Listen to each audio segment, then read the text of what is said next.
તો જય ગિરનારી મિત્રો, તમારું સ્વાગત છે મારા નવા વિડીયોમાં। તો હવે અમે આવી ગયા છીએ જૂનાગઢ ચક્કરબાગમાં। We are see a tiger Junagadh in Chakkarbag, 4 tigers in this cage. તો તમે જોઈ શકો છો કે 4 ટાઈગર બહારના રાજ્યમાંથી લાવેલા છે અને પાંજરામાં પૂરેલા છે। અને આ ટાઈગર દેખાવામાં બહુ ડેન્જરસ લાગે છે અને આ કેજમાં 4 ટાઈગર હોવાથી નકરા છાલિયા કરે છે। તો વાઘ દેખાવામાં કેટલો ડેન્જરસ લાગે। This is a leopard. He was sleeping. અને તમે જોયું હશે કે દીપડો સૂઈ રહ્યો હતો। ટાઈગર જોવાની ખૂબ જ મજા આવી ને સામે બે ટાઈગર બેઠા છે એને જોવાની બહુ જ મજા આવી ગઈ છે અમને। We are see a king of the forest. જંગલનો રાજા સાવજ સૂતો છે। હવે તમે જોઈ રહ્યા છો કે આ છે મારી ફેમિલી અને તમને મારો વિડિયો પસંદ લાગતો હોય તો લાઈક, શેર અને સબસ્ક્રાઇબ ને કોમેન્ટ કરજો। તો હવે અમે જઈ રહ્યા છીએ બીજા વિભાગમાં ઇન્સેક્ટ જોવા। તો હવે અમે જોવા જઈ રહ્યા છીએ સ્નેક, ટર્ટલ, એનાકોન્ડા એક્સેટ્રા। તો હવે અમે જઈ રહ્યા છીએ અંદર ને તમે ધ્યાનથી અમારો વિડિયો જોજો। તો તમે જોઈ રહ્યા છો કે સામે દેખાઈ રહ્યા છે મોટા મોટા ગીરગી। તો તમે જોઈ રહ્યા છો કે આ છે સ્નેક અને હવે આપણે અજગર પડખે જઈ રહ્યા છીએ।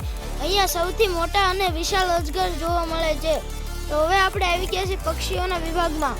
તો હવે વચ્ચે આવી ગયા છે મગરોના કુંડ। તો હવે આપણે મગરો જોવા જઈ રહ્યા છીએ અને આ છે મગર, એને ઘડિયાળ મગર પણ કહેવાય છે। મગરનું મોઢું લાંબુ હોવાથી તેને ઘડિયાળ મગર કહેવામાં આવે છે। એના મોઢાનો આકાર ઘડિયાળના કાંટા જેવો હોય છે તેથી તેને ઘડિયાળ મગર કહેવામાં આવે છે। તો હવે આવી ગયા છે આપણે બીજી મગર પડખે છે અને આ બીજી મગર એકદમ સાદી મગર છે।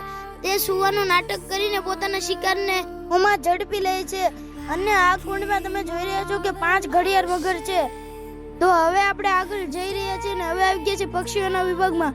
तो તમે જોઈ રહ્યા છો કે अलग अलग प्रकारना पक्षियों है। यहाँ पर आपको many different types of bird देखने को मिलते हैं।